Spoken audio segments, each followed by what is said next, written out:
Welcome back to the Raiders Coaches Show presented by Iowa State Bank. I'm your host, Noah Godsell. I'm joined today by head football coach Matt McCarty. Coach, how you doing today? Doing great. Thanks for having me on. Well, Coach, I think we want to start by addressing the elephant in the room. You guys had a crazy weekend. One of your buses got in a single vehicle accident and it delayed the game. We kind of discussed the story the other day, but I thought it was just such an intriguing story, and I kind of wanted to get into that with you a little bit. So why don't you just break down what happened and share what you can? Yeah, Saturday was a bizarre day. As we were getting down to Briar Cliff and getting to the stadium, our second bus, which is our offensive bus, hit a traffic pole. And so as I was getting off the bus, one of the coaches from that bus called me and said, "Hey, we hit a pole." I'm thinking they glanced or grazed the pole. As soon as the bus pulls up, you see that it was a head-on collision. And then seeing our guys get off the bus, and then like a lot of bloody noses, bloody lips, and then just some guys that were dazed, quickly realized like it's a more serious situation than we'd first thought. And then I thought our athletic training staff, led by Seth Wallace, did an outstanding job of just getting guys where they needed to be, checking on guys, making sure they were okay. We had some parents that were there that hauled a crew to the ER for us. And then it quickly, delaying the kickoff. Can we play? What does that look like?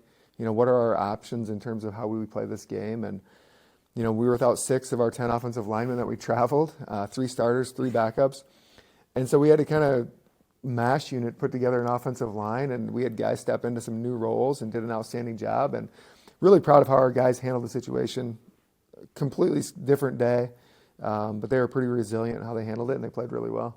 Yeah, and I know like almost the entire plan for the game changed too. Like, what was that like? Just scratching what you thought of for the whole week and just redoing it in a couple hours. Yeah, I think our offensive staff did an outstanding job. Coach Fackelman, Coach Biker left Sioux City, got a car, drove back to Orange City to really totally revamp our offensive game plan and simplify it in a way, because we had a defensive lineman playing offensive line now that hadn't done it since high school, and then we had a tight end playing tackle.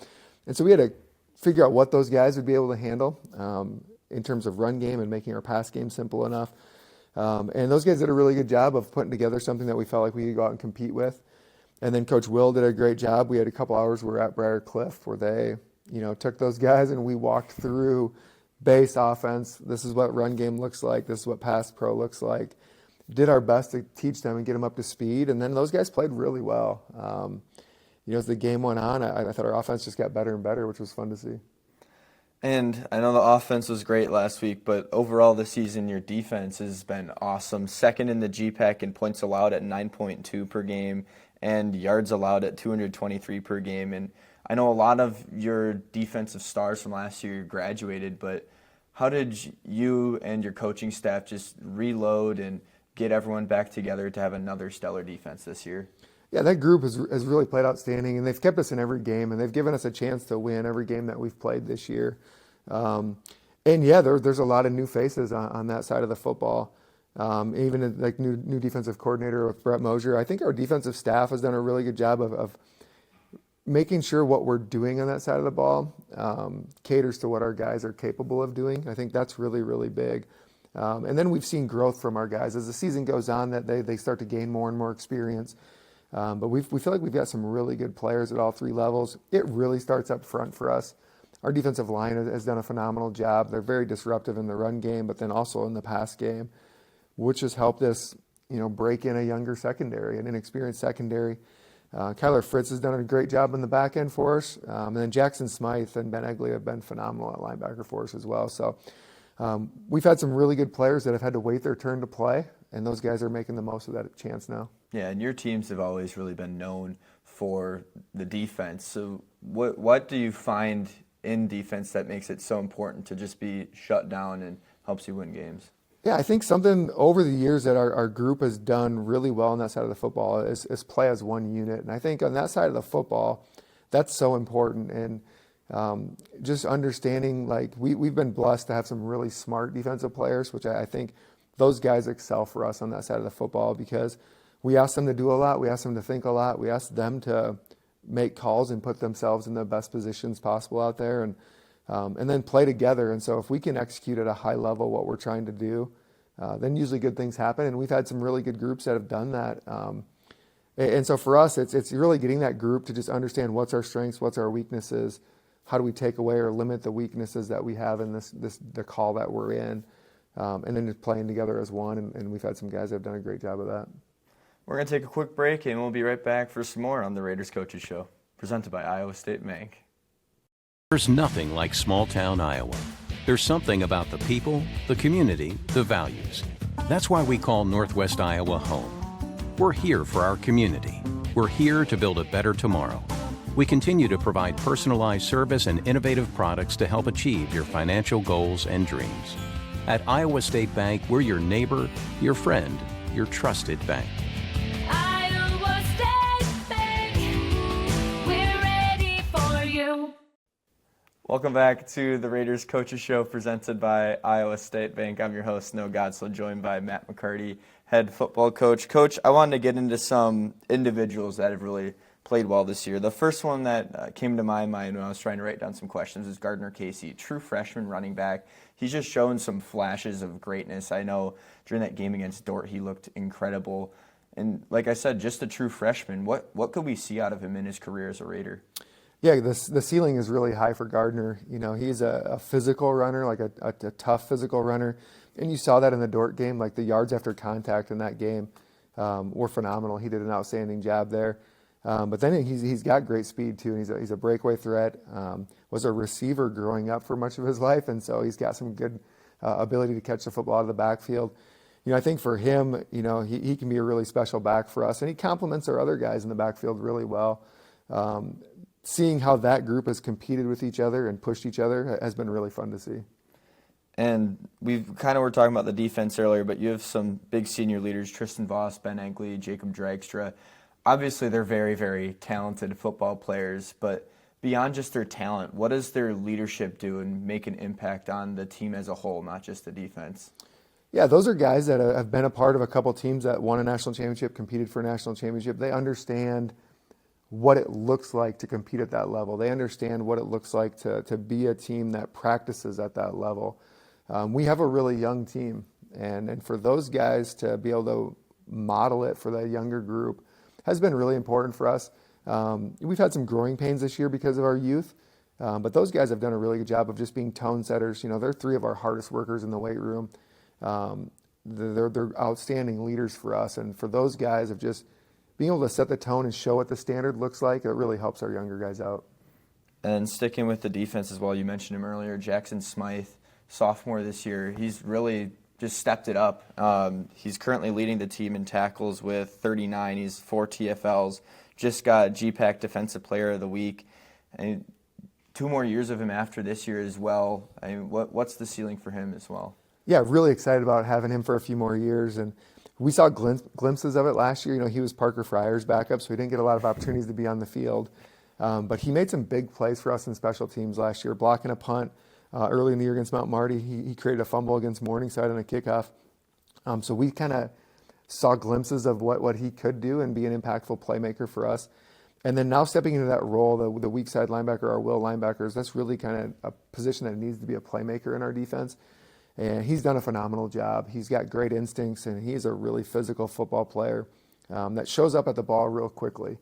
And so for him, you know, I think he could be, you know, he's a conference player of the year type defensive player for us, and I'm glad we got him for 2 more years. And I mean, you mentioned with Jackson being behind Parker last year, Parker defensive player of the year for the GPAC as well. Are there some other guys that we should be keeping our eyes out that we could see take a step up in the next couple of years as well? Yeah, I think Kyler Fritz has been a mainstay in our defense the last few years, and his role has really improved. You know, I think he's been one of our best players this year. I think Kyler's done an outstanding job on the back end. You know, I think in the middle linebacker, like Owen Lallemand-Deer has done a nice job for a redshirt freshman stepping in. Probably the most difficult position to play in our defense in terms of what we ask that guy to do, but has done a really nice job as a redshirt freshman and continues to get better from week to week. And then on the back end, like Jordan Carter's done a phenomenal job. You know, big interception for a touchdown against Dort. He's a kid that is a real high ceiling at the secondary for us. Hayden Gross making the switch from quarterback to safety. Hayden continues to improve back there. just love what he brings to our group in terms of a great understanding of what's going on and a real competitor back there. And then the last guy I wanted to talk about, Tanner Scouten, just coming off of 211-yard, 3-touchdown day, leads the team in receiving yards with 410 on the season. Senior this year, leader for this team. What type of impact do you think we could see him make on the offense the rest of the season? Yeah, so excited for Tanner to have the game that he had last weekend, and that kid's worked really hard and had to overcome, multiple season-ending injuries and coming back from 2 ACL surgeries. Less than a year out from last year's ACL surgery, and to see how he's grown so much as a leader over that time, and to see him and the work that he's put in pay off has been awesome to see. That kid's been a great tone setter for us and leader for us on the offensive side of the ball, but just as a team as well. You could see some of that speed was back. He's a kid that's got outstanding speed.